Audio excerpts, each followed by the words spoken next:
Ready? Yeah. Okay. That's right. We're good now. Okay, we're good to go.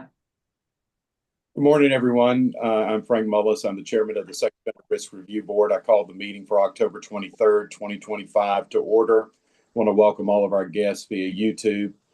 Before we get started, I would like to read this. SORB wants to reaffirm Governor Kemp's recognition and passing and mourning of Representative Mandy Ballinger.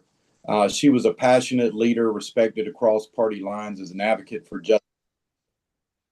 She served on several boards, including our board from 2017 to 2024. Representative Ballinger not only helped implement legislative change to make SORB more efficient, but she played a crucial role in our advocating for additional funds to help us reduce our backlog. As many of you know, she was a warrior, and we are very, very thankful, and she will be deeply missed by all of us here at SORB and in the state. Yes, I can just add that I worked with Representative Ballinger quite a bit, and she was always super supportive and really helpful to so many things that we needed to take care of, and she was always available to me. So yeah, I'm really gonna miss her. I'll chime in too. When I first got elected and was placed on the Judiciary Non-Civil Committee in the House and served with Mandy, obviously, she was on that committee, and I didn't know what the Sex Offender Review Registration Review Board was then. Neither did anybody else on the committee, but Mandy did. Obviously, from the time I walked in the door there, she was the person that spoke with authority about what this board did and how the committee should analyze the legislation based on her knowledge of what the board does. And so she was she was a unicorn in that sense. She was the only person, I think, really in the General Assembly that had that in-depth knowledge. And so, she did great work for us and was a great friend of mine. Very sad by what happened as well.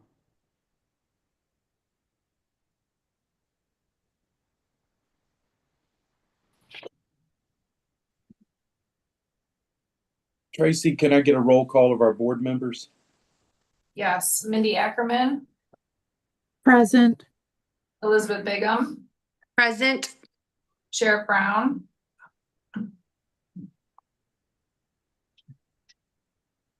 he's muted. Sheriff Brown, you're muted.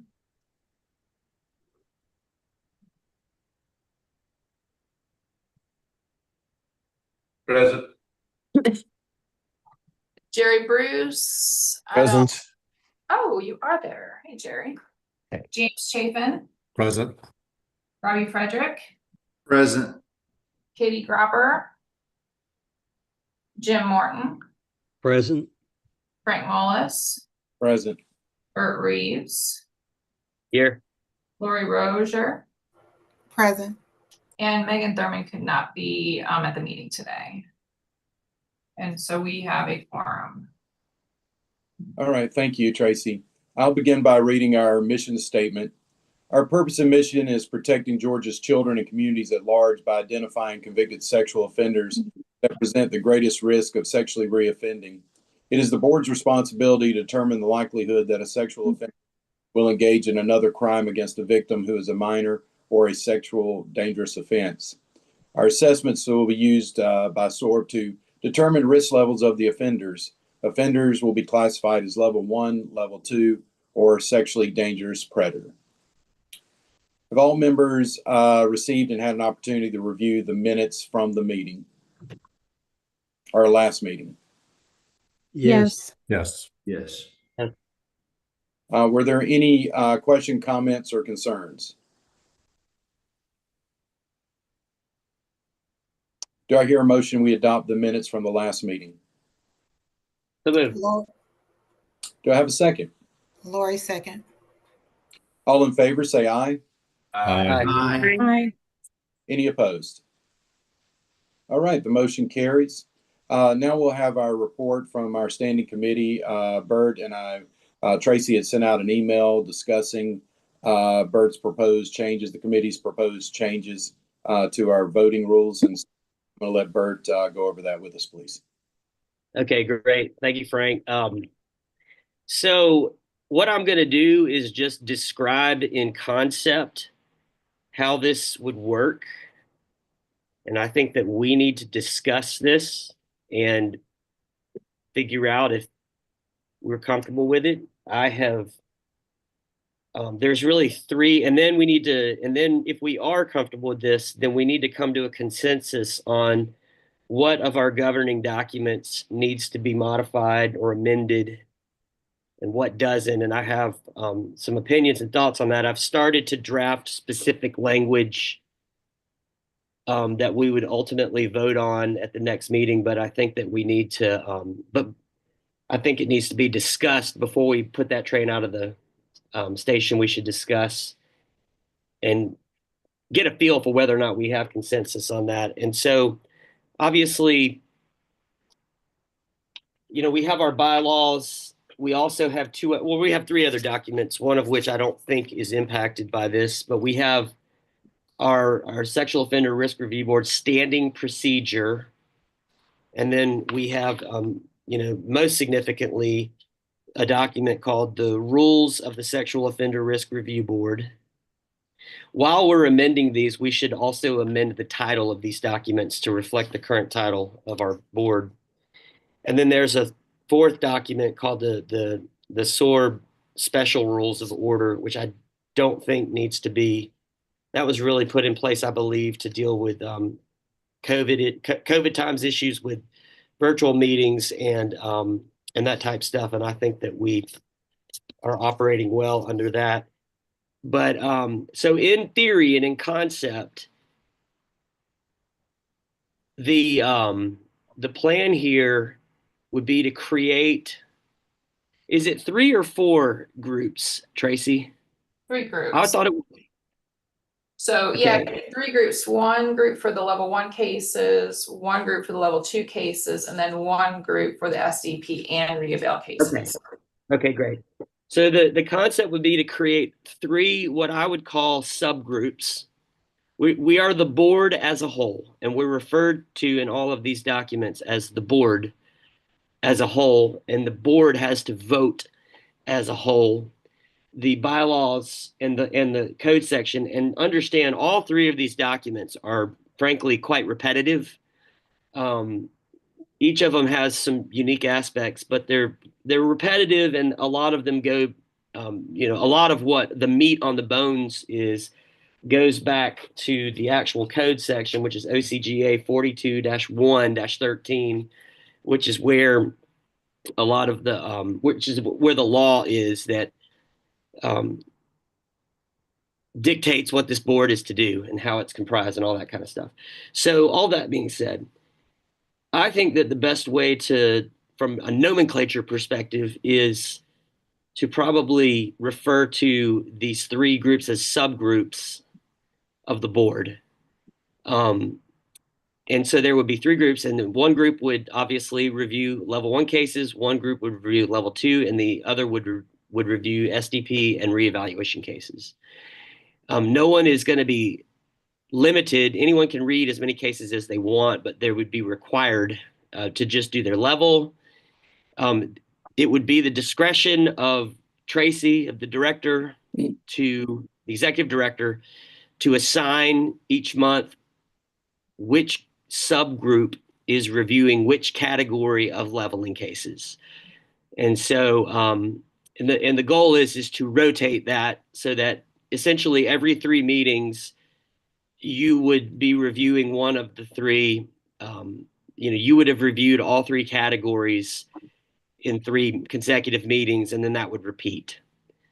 The starting point to the construction of the subgroups, or the reconstruction of the subgroups, would be something that would happen on September 1st, because that's when that's when our new board members roll on. The way that we would do, if we wanted to discuss a case or not, or withhold a vote in order to get more information or whatever, just like we do right now, any member of a subgroup would be able to ask that a case be removed, or if they don't agree with the designation or whatever, ask that that case be removed. And then at that point, what would happen is that case would go into a different category in which all board members would review and would be discussed by the board at large at the next meeting. Cases that are not removed would, much like we do now, would be voted on by the entire board, and that would make us consistent with what the law requires, that the board affirm these. So basically what we're doing is we're creating subgroups. Is we're still going to have eyes and 3 members and one professional clinician on each case, but we are going to create some efficiencies. And obviously, in case, just for the record, I don't know if there's anybody outside the board that is joining our meeting today, but the massive amount of cases has become unduly burdensome for board members to be able to review in the kind of detail that's necessary to make these decisions. And for a volunteer board, it's not tenable, especially with the uptick in evaluations, which is good. That's what we want, but it's created a case overload that is an untenable situation that I would, argue is unduly burdensome for people that are volunteering to do this. And so we would have these subgroups either recommend that the board affirm or call that a case be removed. And once a case is removed, it's the duty of the entire board to review that case, to discuss, in full at the next meeting. So in order, the one real detail in this, proposed plan that would need to be ironed out is we're going to have 4 people on a subgroup. How many of those 4 people will have already read and reviewed the cases in their leveling category? And so the question is, how many, and then therefore those 4 people will have had a chance to decide if there is any case that individually they want removed to be reviewed by the group as a whole. And so the question is, how many of that subgroup would we want to require to be present at the actual board meeting in order to present the position of that subgroup? If not all 4 members of the group are there, then a designation of less than 4 would have to say, we were the level 1 cases and we didn't object to any case, or we want to pull off case number 1, 2, 3, 4, 5. How many out of a subgroup would need to be on the full board meeting in order to present that? What are we comfortable with? We do everything we can to have, everybody attend every meeting, but that doesn't happen. And, it doesn't always happen. And we know that, and that's part of life.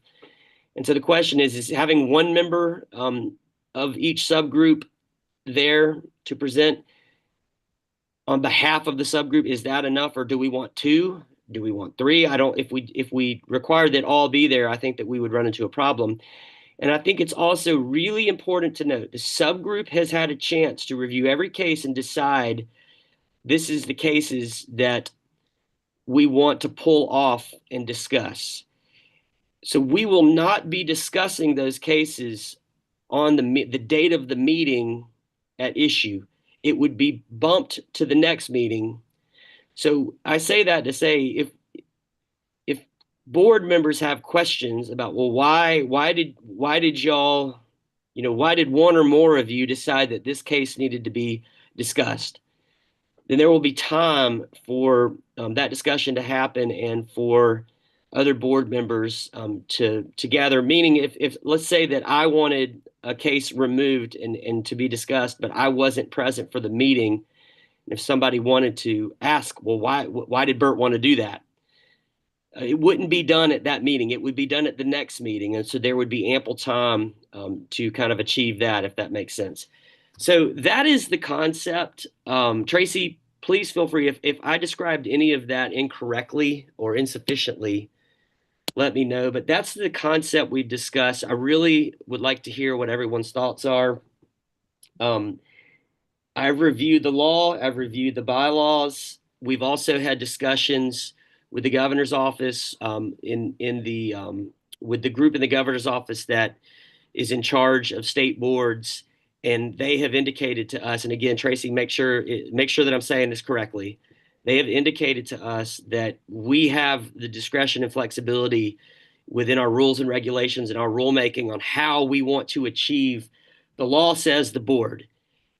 How we choose to present these cases to the board will still be voting as a whole to affirm or not affirm the recommendations of the subgroups, but that we have been given affirmative affirmation that information that we have the ability to make these rules and determine what this looks like. And what I tried to do when reviewing all of these documents and kind of trying to look at them all as one was to make sure that there wasn't anything in here that I think was inconsistent or going to interfere with this. And hey, I'm just one person, one attorney, but I feel confident that we have the ability to do this.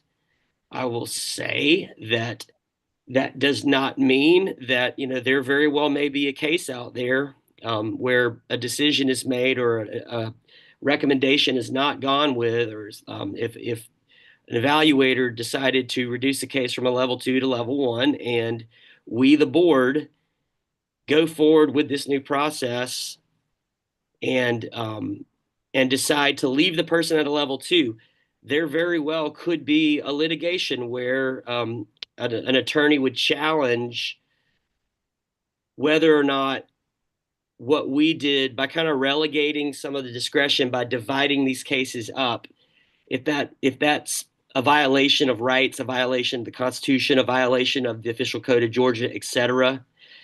So I think it's possible. We need to understand that if we do this, it's possible that someone may attempt to challenge it. I don't think that the threat of that outweighs the necessity to do something to create a better efficiency with what we're obligated to do on this board. I would love everyone's opinions, especially James and Jerry, fellow lawyers, anybody else would really be interested in your thoughts on this, to see if you agree with kind of where we are. So I think that's all I have. Tracy, did I describe any of that incorrectly or insufficiently? No, that was perfect. I guess one question that I have, and this Tracy would probably know this best, what is the percentage of level 1 and level 2s that are challenged in the courts? So level 1s aren't challenged. Right. So level 2s, going for judicial review, you're saying? Review, yes. I mean, off the top of my head, I would need to really look at that, but we probably go to court in general from maybe 6 times a year, maybe, give or take. And I would probably say 50-50 for 2s and predators. Okay, I was thinking that it would be more predators that would seek judicial review. I didn't know level 2s were that high. Okay, that was what I was questioning, to see if everybody needed to read, like if there was almost all of them were predator cases. Is that something the whole board would need to do to prevent that? That was just a question I wanted to throw out.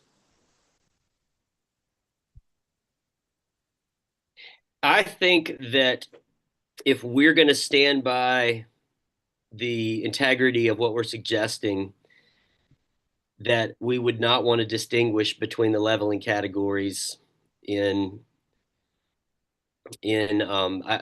do not think we would want to make a distinguishment between how we do each category. If we're saying that a group of 4 is good enough, then it needs to be good enough for every category. Okay. I think we would undermine the credibility of what we were trying to do if we said that sexually dangerous predators are subject to more review. I mean, I would argue that reevaluations the category that I think is subject to the most review. I Even more agree. so than SDGs. And so I think that if we're going to stand by the integrity of this, it needs to be consistent. Okay, that's what was my question. I have a question. So is the expectation that the subgroups would meet outside of the normal meetings to determine whether or not there's a consensus? No, the expectation is that, and these are things that we frankly can create more detail around by this conversation. Perhaps, well, I think what we have determined, any one member of a subgroup can raise their hand and say, case 1, 2, 3, 4, 5, I'm not comfortable with, let's pull it, just like we do right now with the full group. So with that being said, now I think that if members of a subgroup wanted to discuss or, say, hey, I'm not sure about this, I'd love to know what my other subgroup committee members think, then I think that's a great thing if that happens. And I think that happens now, today. I think that there are some of us that have conversations with others as we go through these and say, what do you think about it? And so I don't think that anybody would be limited and not able to do that. But I think the general rule would be one person says, we need to discuss this, and that's good enough for it to pull it off and take it to a discussion and then vote on it at the next meeting. Tracy, did I describe that correctly? Right now, anybody can say, I want to pull a case and it gets pulled, correct?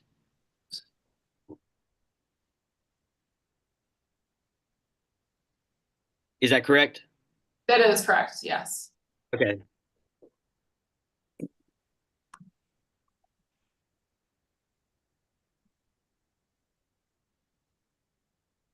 We'd really like to hear some more feedback.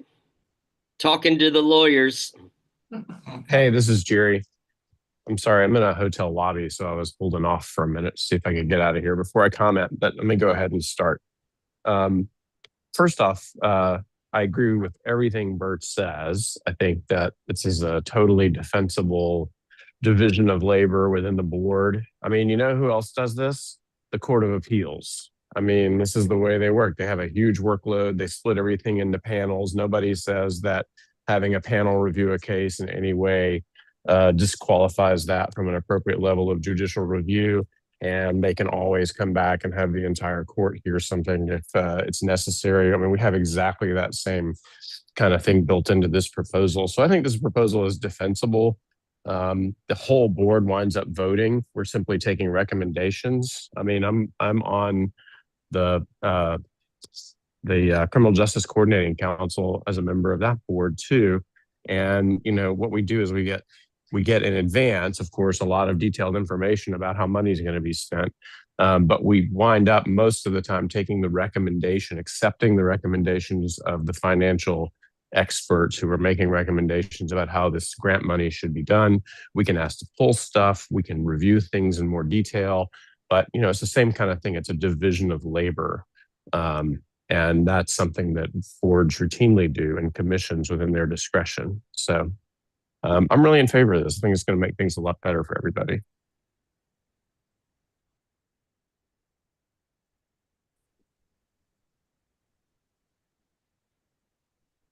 Does anybody else have anything that they want to add? This is an important discussion, an important change. And I want to make sure that everybody feels comfortable, or if they have any questions. I have a question and a comment, Bert. Okay.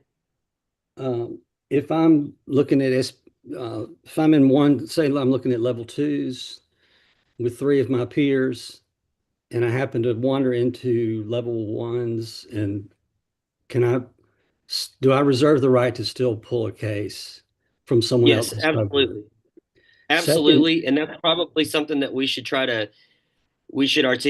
It's a given that any member can choose to review as many cases as they want. But what we're required to do, we're going to be required, the way that our standing procedure is written right now, it's actually in Article 1, 1.1, the very first thing. It says, this is what it says: every attempt will be made to review each case prior to each meeting.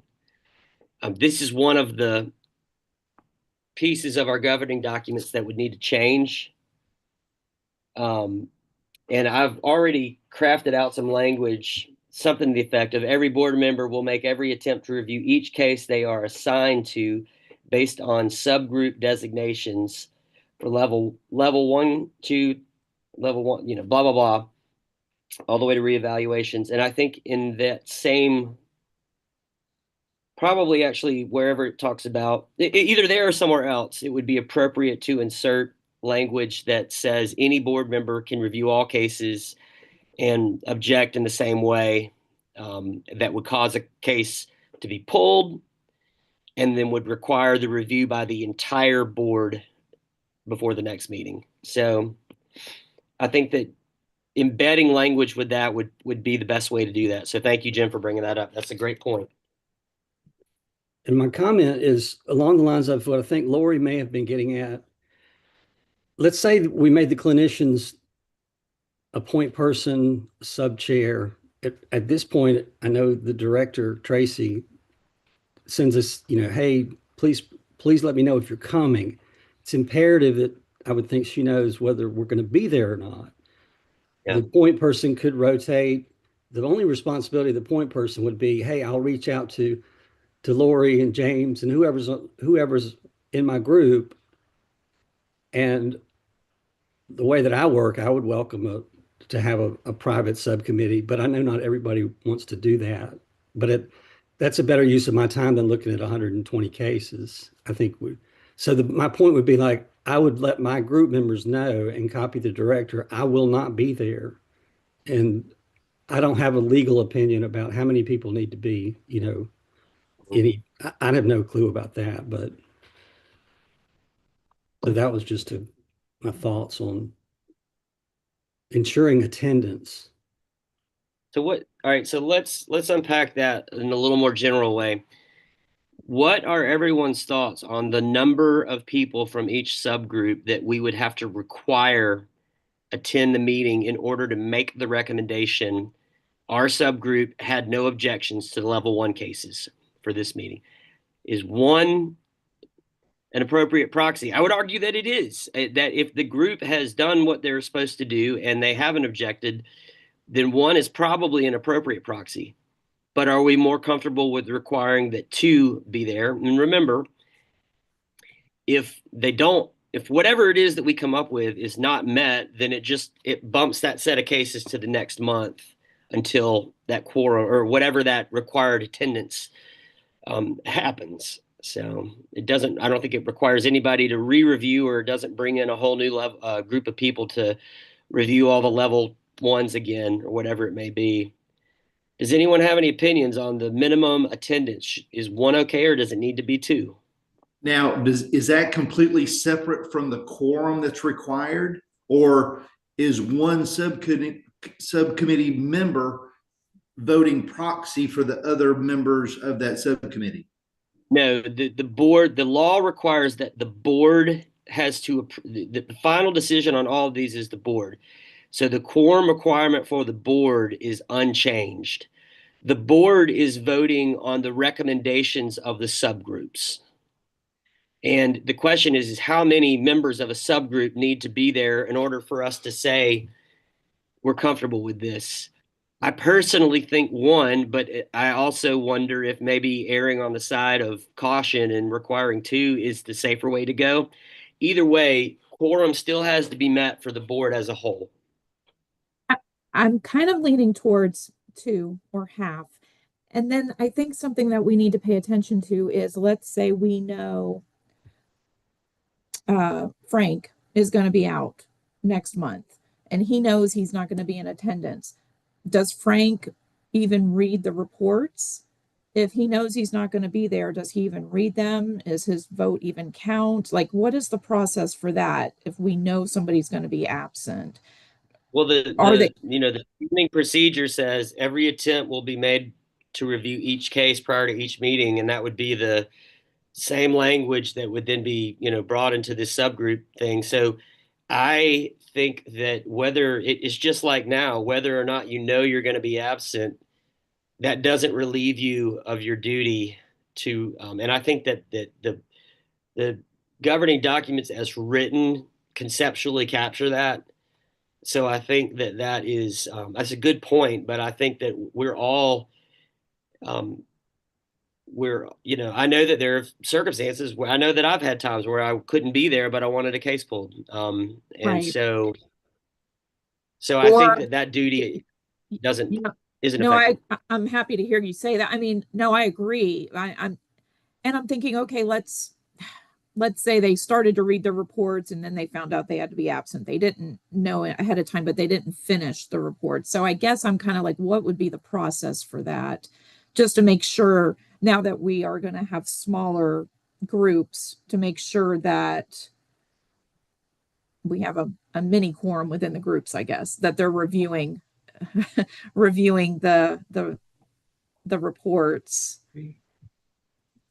And that's kind of why I'm saying at least two, because if you had one attend, I guess how would that work? If you just had one person attend, but the other two or three were absent? Yeah, no, I think Did it's they- simple. How it would work is that the one person that attended would say, there was of the subgroup, there was one, somebody or two people or all four, has asked that we pull this case. And then but then all the other cases are not being asked to be pulled. So therefore, subgroup one is recommending that the board affirm the evaluations that were done, or the leveling recommendations that were done. So back to what kind of Lori and Jim were asking. So are we going to have like the clinical person kind of get with the group and say, is everybody good? Do we have any to pull ahead of time? Sorry if I missed that.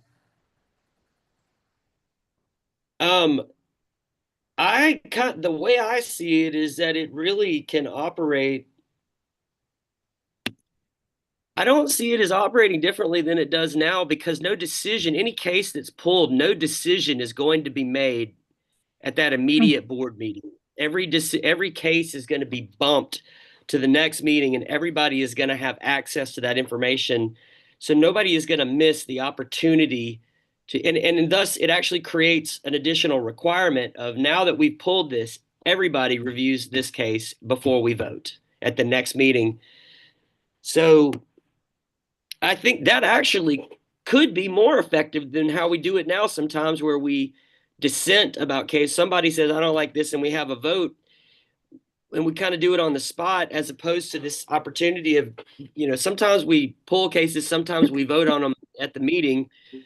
And I think that will create a guaranteed period of time where everybody on the board not only has the chance, but has the obligation to review the case and, kind of come up with their own analysis of what they think should happen, as far as if they agree or disagree with the person who is saying, I'm not comfortable with this. So would that require, let's say there's a subgroup of 4, that we communicate via email to ensure that we're good to go? We're ready to, we're not going to pull any or anything, or we hop on a quick Zoom before the big meeting to discuss those? Or is it just kind of personal preference? Or I don't see the need to have a meeting before. I think that what might be the best way to do this is for Tracy to reach out to each subcommittee or subgroup, I'm sorry, and get a litmus test okay, of where we are. I think the executive director should reach out and find out that information. There's going to have to be some obligation of communication there, or else we'll then like there's going to have to be an obligation of communication that happens with that. And I think that that's also probably something that we can work into the wording of this. I think that there's a fine line of figuring out how to say how things need to be without creating something that then all of a sudden later we're hamstrung by down the road. But I think that it would be a good idea to figure out how to memorialize that communication from the executive director to the subgroups before the meeting, so that the executive director has, the official opportunity to then gather which cases are going to be pulled and bumped. So So, maybe if I jump in real quick, Yeah. I think there's a little confusion. So if you imagine your group of the level that you're reading is being like you do now, it's just one level versus all the levels. You're doing the same thing, you're reading it, but not as your group. I mean, the group reads it, and then you come to the board meeting, and if you personally want to pull a case, it just gets pulled. It doesn't have to be agreed upon, nothing like that. So you're not really having to communicate that with your other members, because if a case needs to be pulled, it needs to be pulled. So it doesn't matter if the other three are like, no, I think it's fine. If you want it pulled, it's just gonna be pulled. And that also allows, like Jim was saying, if he happened to read the level 1 case, and that was your level, he's not in that group, but he wants it pulled, he'll come to the meeting and say, I want it pulled. So there Okay. doesn't have to be this consensus of pulling it, you just come to the meeting. The thing for me, though, the biggest issue is coming back to there being the correct number of people attending who need to attend for one, each group, and two, for a quorum of the board. So that's probably the bigger issue for me as executive director, and making sure that communication is there. So I don't know if you had made a decision on people. so worst case scenario, all 4 people, emergency, whoever it is, all 4 people can't make the meeting that day. Does that reduce our quorum anyway, Tracy, if 4 people can't make it? So we have to have, and this doesn't count recusals, we have to have 7 people and we have 12. So for a quorum, we need 7. For a quorum with recusals, we need 8 in attendance. Okay, so it would still be possible to have a board meeting without the 4 if there's worst case scenario, right? Yes. But that would also mean, though, that whatever group that was, say that was the level 2 group, we wouldn't be able to vote on level 2 that day, correct? Correct, which would be a major issue. And the major issue being that we have a lot of court order cases that are based on timeframes to be completed. And of course, dealing with predators could be the issue. However, I mean, I think our history shows that we've been really, you guys have been really great that 99.9% of the time we're having a quorum, so. I don't recall too many. I know in the past there was several meetings, but we've done really well. So that was just worst case scenario. I was just curious to see how that would play out. So are we sure, and I'm fine either way, but are we sure for the reeval cases and the court ordered cases that we don't want to have everybody still read those? So with the court order cases, we don't tell you they're court ordered on purpose. Okay. Because we want you to be objective. So, it could lead to questioning if you'd realize they were doing it to potentially come off the registry. So you guys don't know when you're reading those. It could be a 1, 2, or predator. Okay. And then, and then I guess for the reeval, that would be up to you guys what you want to do.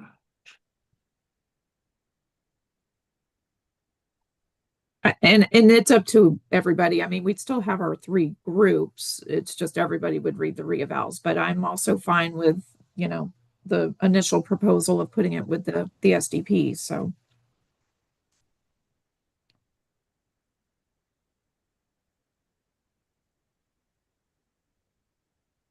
Does anybody else have an opinion about the reevals? And if you think. I mean, I think that I don't think we should differentiate. I think that if we differentiate, we're creating an argument. If we differentiate by what we're requiring people to read and how we're building the foundation of this system that we're talking about, we're creating an argument that could be used, against it in court. It either works this way or it doesn't, is how I see it.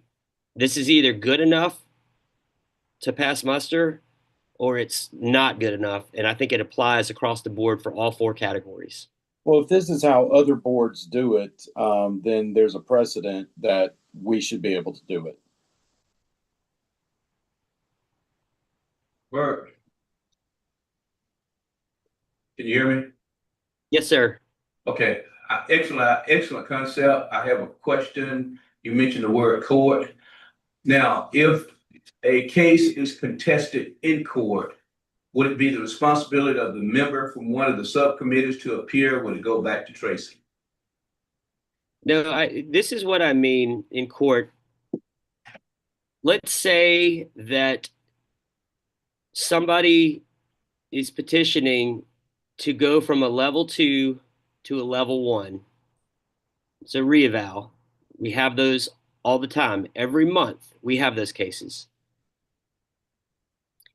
And the legal precedent right now on the way that this organization operates, there's precedent, and it's been this way for a long time.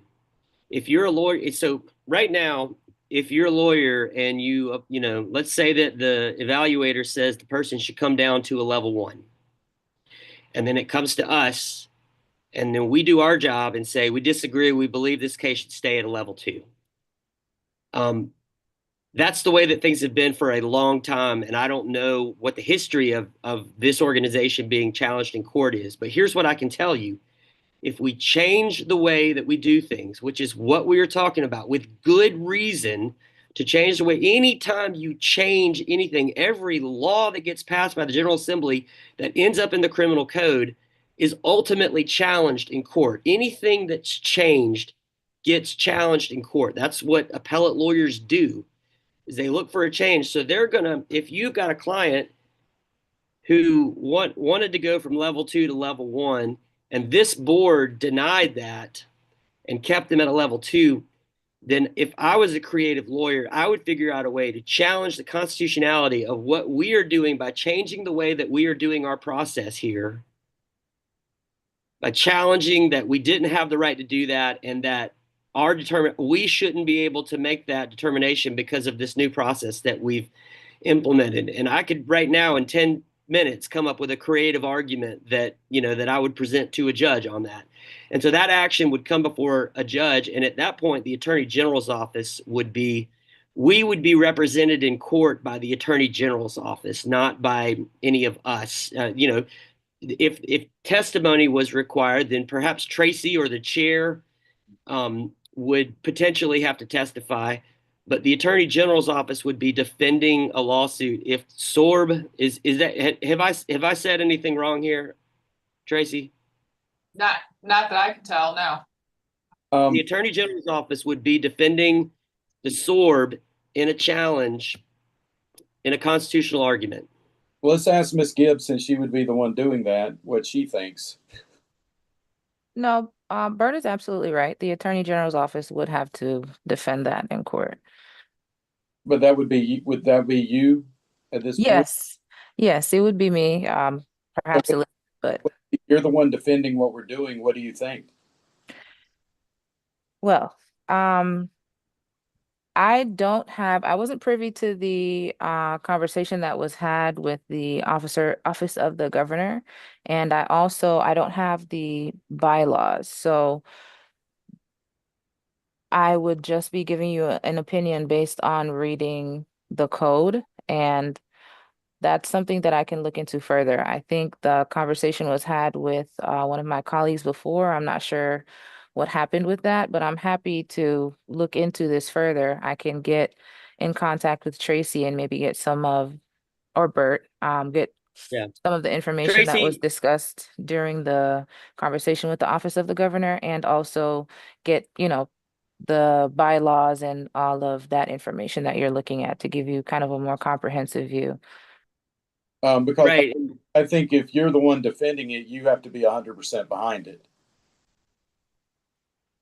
Well, not necessarily. Not the way. Yeah, that's not the way this works. I mean, we as the board have have certain purviews to make decisions, but then if we end up in court, hey, and we may or may not give our lawyer the greatest case to defend us on, right? Like sometimes you get handed apple pie, sometimes you get handed something different, right? But that's why we need to be confident with what we're doing. I think we can get those documents to Shanna, and Shanna, my read, I don't even know if the bylaws have to be amended at all.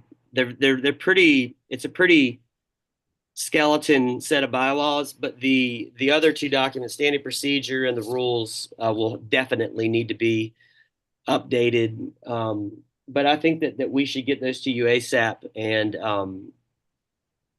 then Tracy, I think you're the one that had the conversation with the governor's office, so perhaps you guys can talk and you can fill her in on the context of those conversations. Okay, thank you. And if you would like to get either a formal or informal opinion from the AG, then I can also talk to Tracy about the process of going about getting that. How long does that take these days? That I'm not sure. I can't say that it'll be a quick process. I know that this is Right. something that you guys are probably trying to push through sooner than later. But that Right. just depends if you want an official opinion from the AG. So just so everybody knows, the Attorney General's office has the ability, upon request by government agencies and whatnot, to issue what's essentially a non-binding informal opinion, like, hey, we don't know what the higher courts would say, but here's our advice. Here's what we think. Here's how. And so it's a non-binding, but oftentimes persuasive, and enlightening document. Sometimes it says what you want it to say. Sometimes it doesn't say what you want it to say. So sometimes when you open up door number 2, but I personally, and I'm relatively educated in all this stuff and have in the good background with all this. I personally am not concerned with what we're proposing. We just need to get the details precisely right. But I think that what we're proposing is sound and would stand the test of a challenge.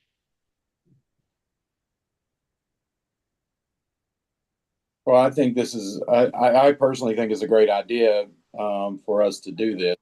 It relieves a lot of a burden off of the board, and time is what most of us find the most precious right now in our lives.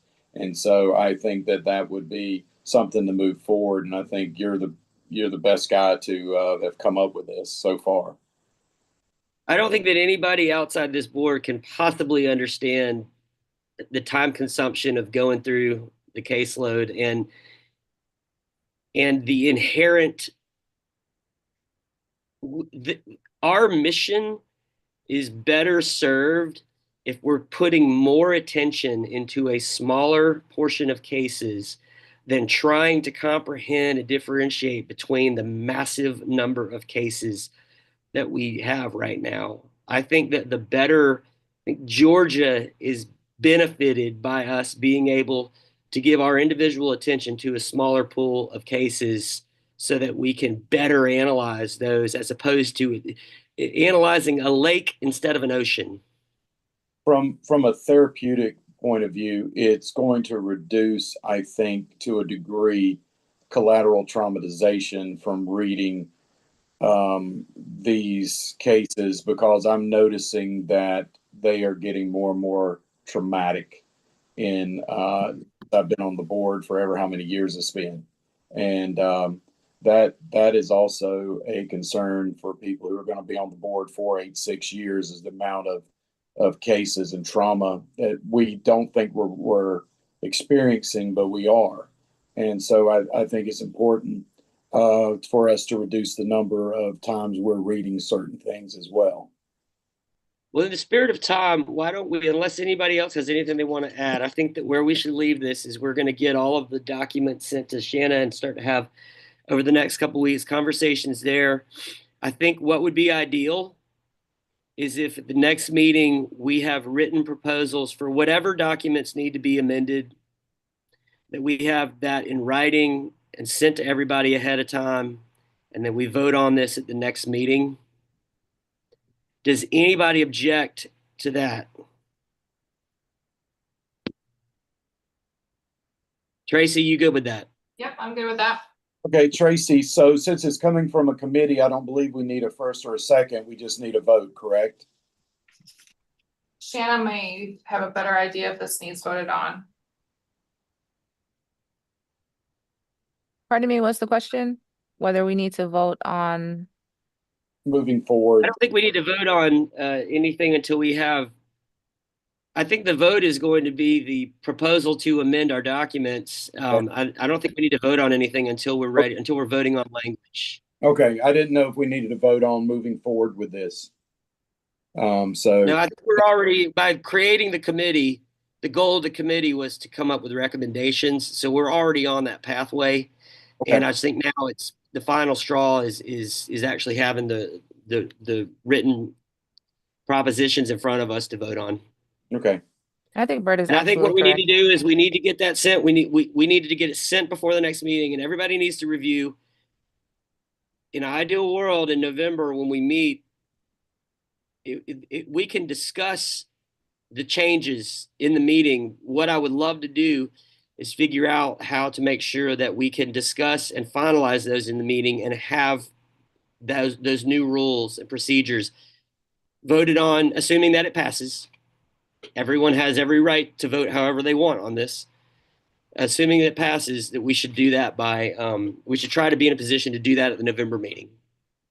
So Bert, will you be sending me, you said you have some language. Will you be sending that to me? I need to wait until, yes, I have some language. I have some ideas. I think that me, you, and Shannon need to work collectively on that. I have language that I would like to, I didn't want to finalize it until we really kind of talked through these details today, but I will work on the exact language and where I think the language should be inserted. I really would like Shannon's opinion on whether or not the bylaws need to be amended or it's just the other two documents.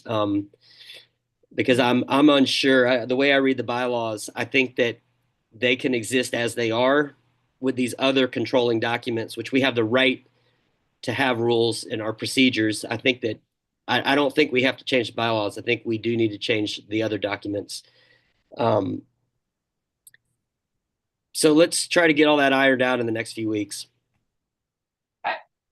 Absolutely. all right. Thank you, Bert, so much. Yeah. Thank you That so was long. That took a long Thank you, time, Bert. y'all. That was a lot Hey, of work. I've got to make a call real quick. I'm going to step away, but I'll be back by the time we vote. Okay. Okay. Is there any unfinished business? Hey, Tracy, this is Jerry. I've got to go into a court hearing. If I leave, does that affect the quorum?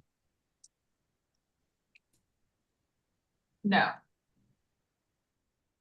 Okay, I've got to go. Thank you. Okay, thanks, Jerry. So no unfinished business. Is there any new business? All right, Tracy, your report, please. Okay, so I did want to share just off of what you guys have been discussing regarding the number of cases that you read. I'm actually putting some numbers together as I usually do this time of year for various reasons. So I thought just briefly, just some interesting information for y'all to know kind of how things have been going for the year. A lot of times, the numbers I usually look is from year to year versus fiscal period to fiscal period because it's easier. And also for the public to know and understand. So one, this attests to the amount of work that's done by the investigators, the evaluators, and the board members for reading. So it's really important information. So far this year, from January to September, we have classified 244 level 1 cases, 407 level 2 cases, and 246 sexually dangerous predator cases. And when I look at the numbers from previous years, because we've been focusing on trying to expedite these higher risk type cases that we identify, that number for completing SDPs is probably doubled. So, and also the same with the level 2s. And what that's saying as well is that the amount of information that everybody's having to read, including the investigators, the evaluators, and the board members, is substantial. And so the reports are getting bigger, the documents are getting bigger, everything is getting bigger. And even with the level 1s, although the numbers are going down, we're getting a lot of court ordered cases from very old cases. So what that means is there's loads of documents to review even for those level 1 cases. So everybody's been doing such an awesome job, and our numbers are definitely going up. But as Frank, you're saying, the complication, the depths of these kind of cases are becoming quite extensive, with a lot of predatory behavior that can be really difficult to read for people over and over and over again. So I just want to kind of give you those numbers because I thought that that was a really good and also a testament to how much work everybody's doing. And and just by the way, I've had several clients who are requesting information and stuff who are getting ready to do the same. So it's a lot of guys who are close to coming off probation and so forth. So we're going to see a lot more of that, I believe. Yeah, the court orders for classification or requests for expediting cases is becoming more and more and more. So, and then also with the new law, that an individual hasn't been leveled. So if we have an individual leveled already, but we did it more than 5 years ago, the courts are requesting them to be re-leveled to make sure it's still accurate with that classification, which is a really, really good thing because we are finding that there are many that remain the same level, but we're also finding there are those who are increasing in risk. So important stuff. So legislation has done some good things, and although that doesn't change, you know, it increases our work, but it is what it is, and it's important. So it's good. So the next thing is ATSA. So Marcus and I went to the ATSA conference this year, and some of the things that I attended was regarding testimony, which I really enjoyed the presentation regarding that. And I know Frank was there, Minnie was there, and Marcus. I don't know, since this meeting went on longer today than the typical meeting, if you all want to stay after for a presentation for the board, or if you want to withhold that till the next meeting. I recommend we move it to the next meeting. I Okay. agree. I thought you all might want to do that. So we will do that. And he will be presenting on the different areas he went to, Marcus, because of the incredible brain that he has, understanding of research. He goes to those really complicated ones. So he relieves me of that, and he'll be able to share with you all what he learned from that, which we did get a little more information regarding female sex offenders and things like that. So he's kind of looking forward to presenting on that.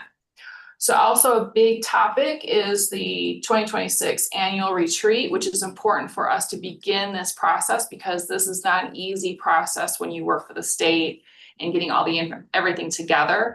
So I think I want to just put it out there. We have created a relationship with Blue Ridge. With the location is really wonderful, where people are, you know, the board members and staff are able to get together and talk and, you know, have that time together versus everybody dispersing. So I have really enjoyed Blue Ridge. I feel like a lot of people have enjoyed Blue Ridge. We have a relationship, and Caitlin isn't tormented as much in establishing, you know, payment and bookings and the people. So that's another positive with Blue Ridge, but that doesn't mean we have to do Blue Ridge. But I just want to put that out there, is that if everybody's good with that location, or if there's somebody who would like to change that location. I love Blue Ridge. Yeah, I'm good with Blue Ridge. Anybody that, Opposed to Blue Ridge? okay, wonderful. That makes our job so much easier. I can't tell you. And I really enjoy Blue Ridge. I enjoy interacting with everybody. That's my favorite thing.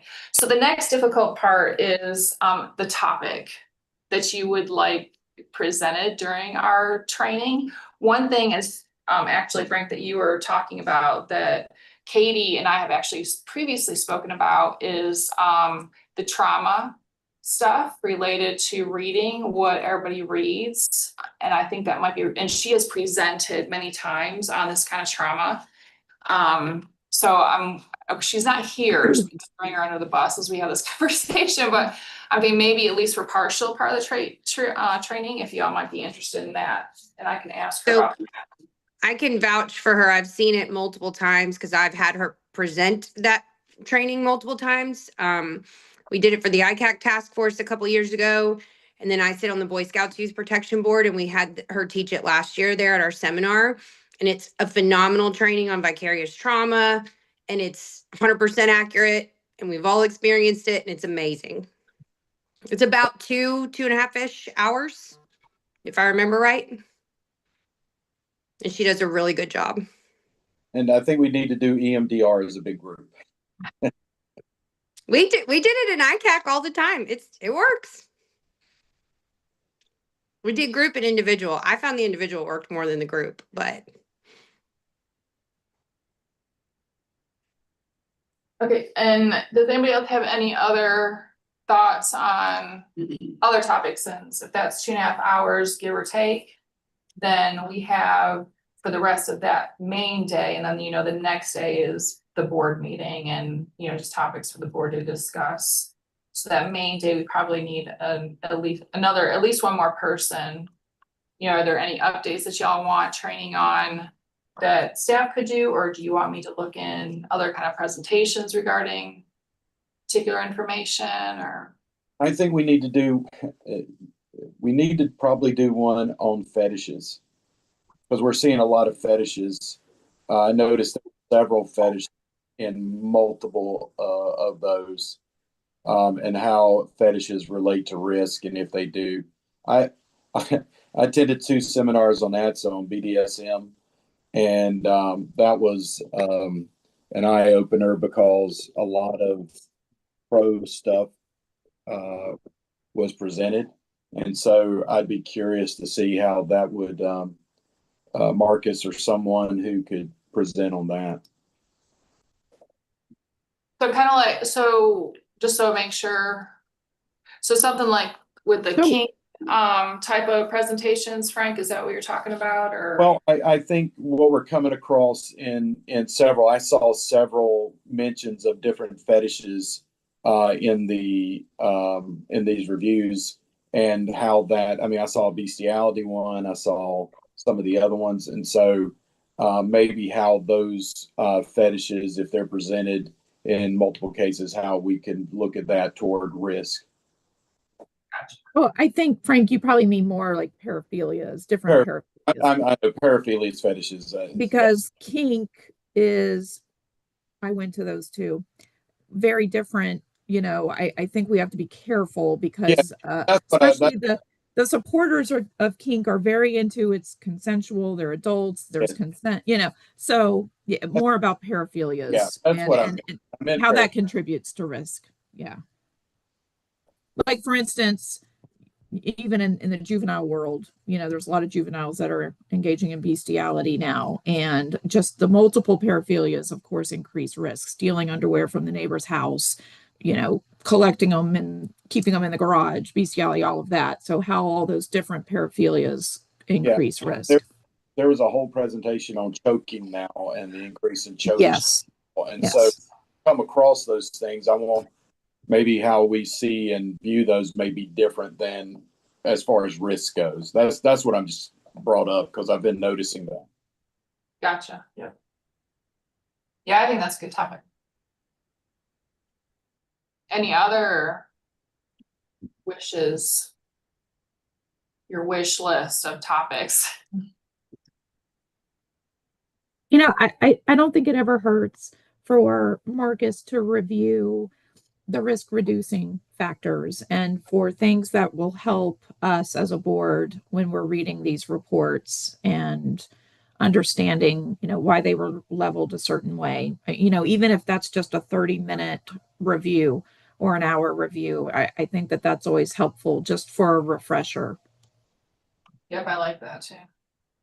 And to piggyback on that, it's the weighting of the risk reducing factors I still really struggle with. Like, somebody's chronically unemployed, but they're, you know, it goes back to the SOTIPs and the STABLE, which are clinical dynamic risk scales. And I'm familiar with those concepts, but it is a challenge sometimes to say, well, this guy's 10 years free in the community, but he's still unemployed in this and this, and he's still a 1. And I actually agree with some of those levels. So any education about that's helpful. No, I like that addition to that, Jim, about how the different factors are weighed and why they're weighed that way. So I think that's a great addition to that piece too. Thank you. Okay, I think those are great additions. If anybody has any other thoughts that you think of within the next month or so, because we have to start planning, go ahead and email to me. But for now, I'll talk to Katie and then be looking into paraphilias and then risk reducing. And I'm going to add protective factors to that risk reducing thing. So I think you're kind of talking about that, Jim, a little bit with the protective factors of being stable in the environment with working and that kind of thing. So I think it's a great topic. So we'll start working on that. So, okay, that was mentioning, okay, also, so one thing so during the retreat last year, I had a couple people that I wanted to recognize, and they were not able to be at the retreat. And then I took the stuff home, and then we did a lot of moving stuff in my house, and then I couldn't find them. So I found them. So now we're here. So I want to recognize Russ, our investigator, who of course he has been with SORB previously, since 2006, from the very beginning, right?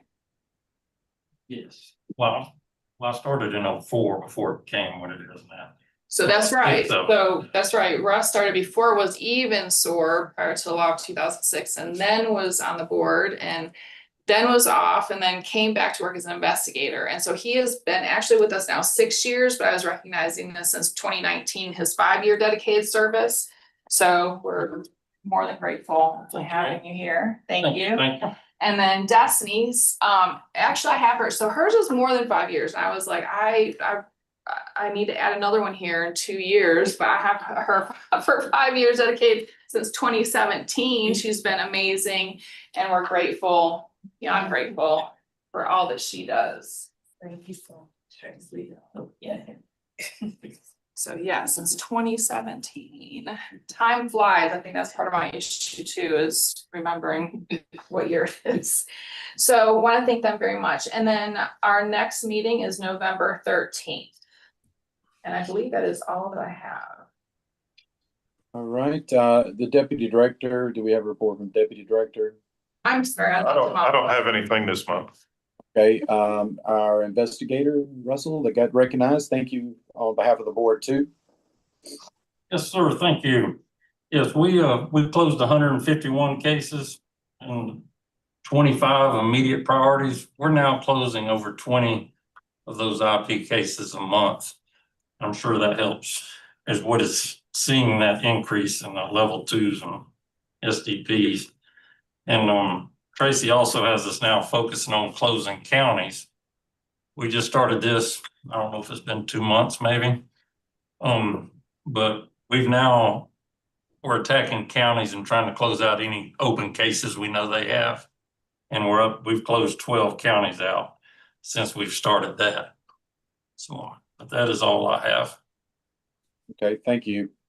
Is Amanda have a report? I can't see. Yes.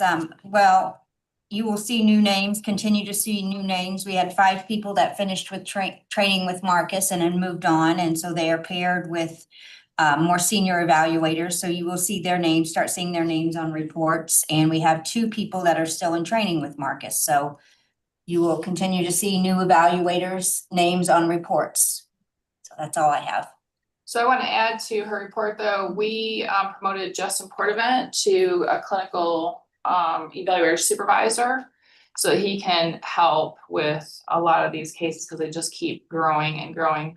I also want to share that Shanna has had her first 2 judicial reviews really close back to back, and then with Kirsten testifying the first and Amanda testifying the second. So those have been going great, and we appreciate the hard work that goes into those judicial reviews. My pleasure. Thank you.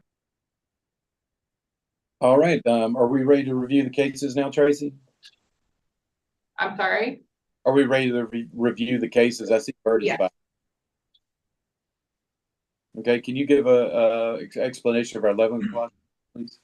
Yeah, so SORB receives a number of cases from various agencies, and all we receive is a name that goes into our database. Our investigators then go into the database and obtain the documents that are necessary for our evaluators to begin their classification. So that includes not just a sex offense, and it doesn't have to be a conviction. We have to have at least 1 conviction for a sex offense, but there may be other ones that were dismissed, or we don't know actually what occurred with those.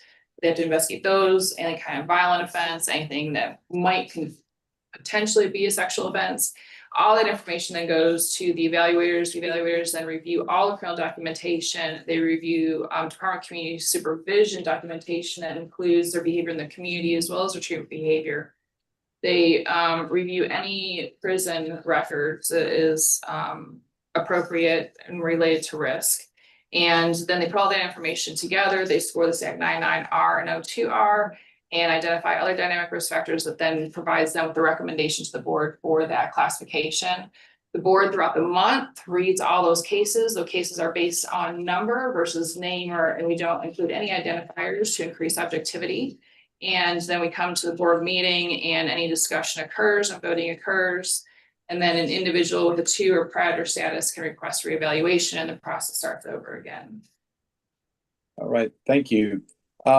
Has all of the board members had an opportunity to review all the cases for the month? Yes. Yes. Yes.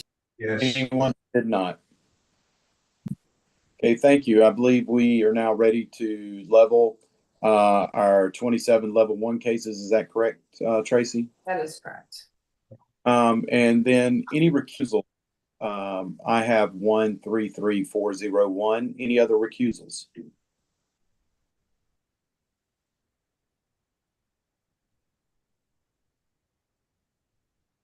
All right. Do we have any members who have questions, comments, or concerns about the level 1 cases?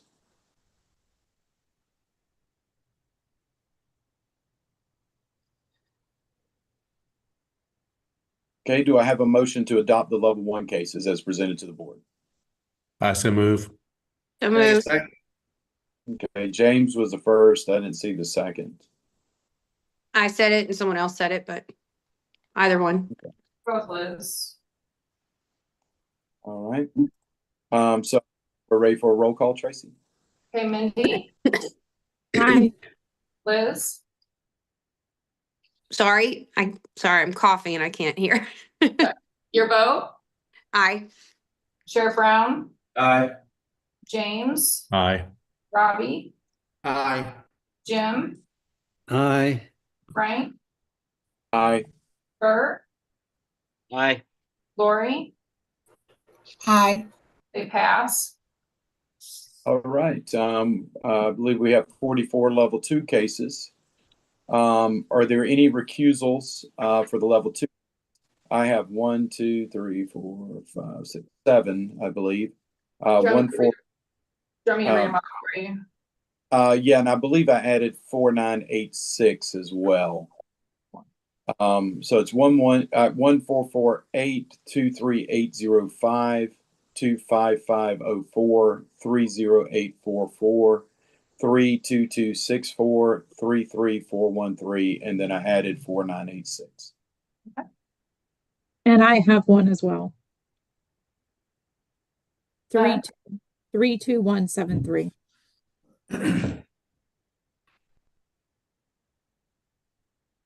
I have one as well. This is Jim. I'm sorry, hold on a second. You said 32173 Yes. or 32713? 32173.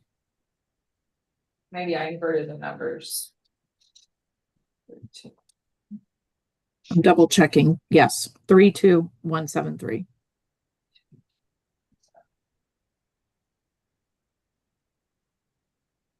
Okay, just for the record, number 39 says 32713. It should be 32173. With Mindy recused. I think I have a recusal also. Okay. Which one? I don't have the number with me. My name was actually listed as polygraph examiner on it, so I was thinking it was going to be marked on the list. I thought I'm in the reavals.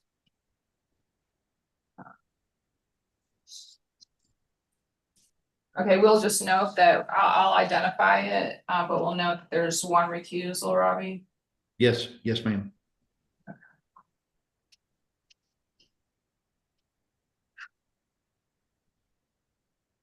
Tracy, did you get mine? Yep, and then Jim, yours is 13179. Yes, ma'am.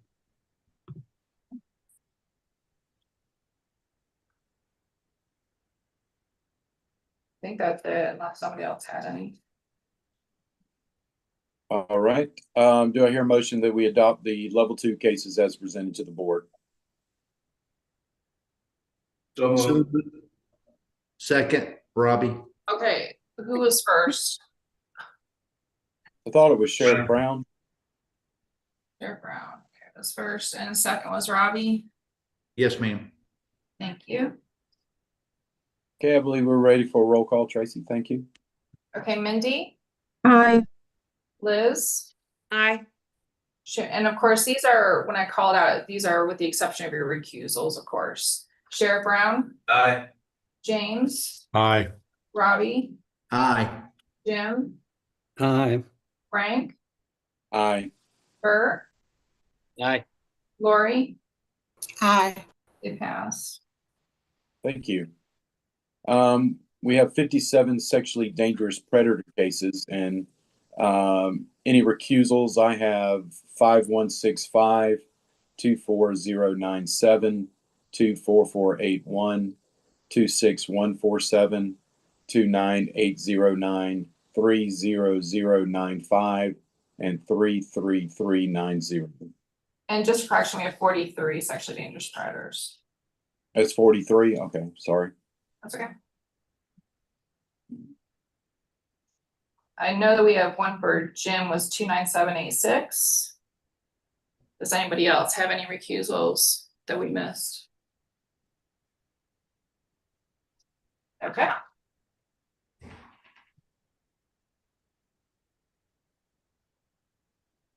All right, do I hear a motion that we adopt the sexually dangerous predator cases that have been presented to the board?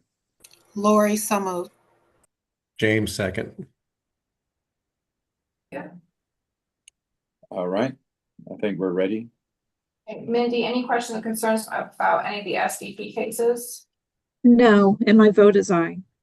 Liz, any questions or concerns about any of the SDP cases? No, and my vote is aye. Sheriff Brown, any questions or concerns about any of the SDP cases? No, my vote is aye.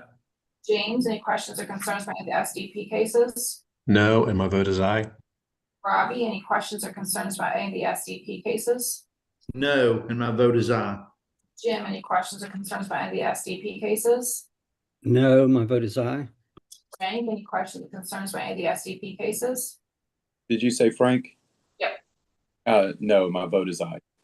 Burr, any questions or concerns about any of the SDP cases? No, aye. And Lori, any questions or concerns about any of the SDP cases? No, my vote is aye. Will pass. Thank you. And then we have 18 reeval cases, is that correct? You do. Okay. Any recusals? I have just one, 27392. And I have one for Liz at 25239 and one for Robbie at 31277. Right. I forgot to ask, any members have questions? I know Tracy asked as well. Any questions, comments, or concerns about the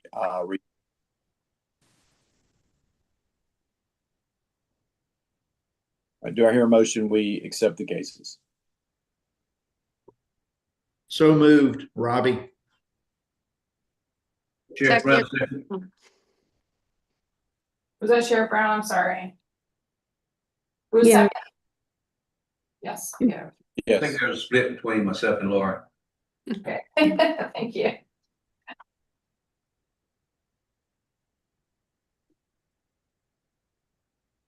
All right, Tracy, are we ready for a vote now, I believe? Well, we actually need to discuss 3431 that was Okay. reviewed by the committee. Gotcha.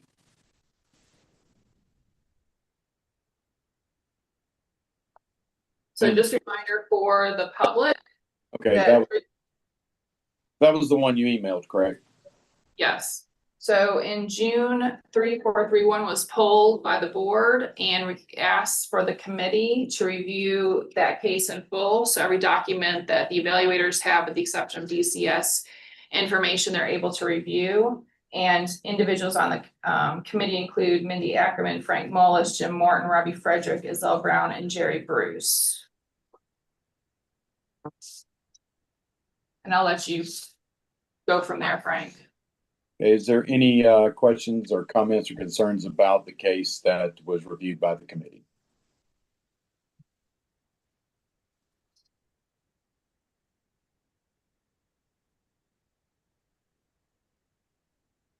And Tracy, what was the finding of the committee?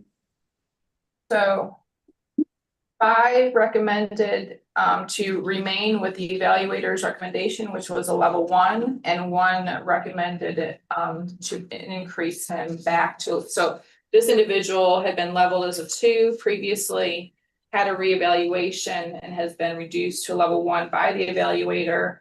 And then the board committee reviewed it and the majority recommended the evaluator's recommendation of level 1 with 1 with a level 2. Any questions?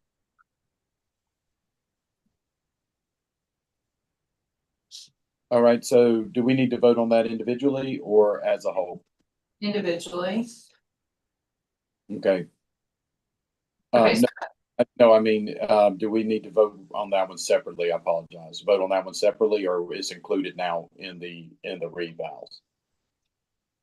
separately because, or I believe, not Shannon, maybe you have it different, but because different people have different opinions about that case, Okay, I need to do it separate.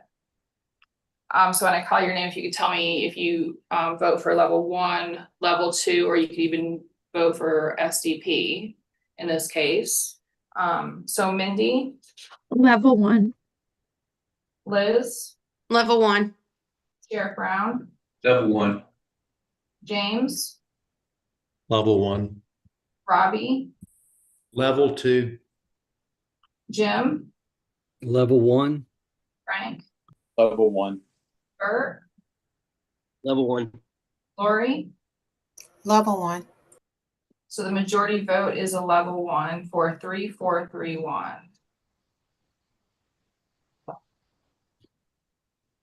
And now you can move on to other reevaluations. Okay, and so did we do the first and seconds? I can't remember. Yeah, I think we did. Okay, so we're ready to go on to the vote, correct? Correct. Okay. Tracy, can I get a roll call, please? Yes. Mindy, any questions or concerns about any of the reeval cases? No, and my vote is aye. Liz, any questions or concerns about any of the reeval cases? No, and my vote is aye. Sheriff Brown, any questions or concerns about any of the reeval cases? No, my vote is aye. James, any questions or concerns about any of the reeval cases? No, my vote is aye. Robbie, it is noted that for 3431, your vote is for level 2 against the level 1 recommendation. All the others, any questions or concerns about those cases? No questions. My vote is aye. Jim, any questions or concerns about any of the reeval cases? No, and my vote is aye. Frank, any questions or concerns about any of the reeval cases? No, and my vote is aye. Bert, any questions or concerns about any of the reeval cases? No, aye. And Lori, any questions or concerns about any of the reeval cases? No, my vote is aye. They pass. Right, anything else we may have looked over? Again, I want to thank everyone for your time that you spent reviewing these cases. As you've seen, the numbers are going up. I want to thank the investigators and the evaluators again for their hard work, Tracy and all the staff. And we will meet in November, but December, I believe we're all coming together for our annual get together there. Is that correct, Tracy? Yeah, so we're very excited for you guys to see the new office. All right. All right. Anything else? If not, do I hear a motion we adjourn? So moved. Second. All right. November 13th. See everyone November 13th. And don't forget to. Everybody, thank you so much. Bye, everyone. Thank you. Oh, Brooks, you got your Bosch.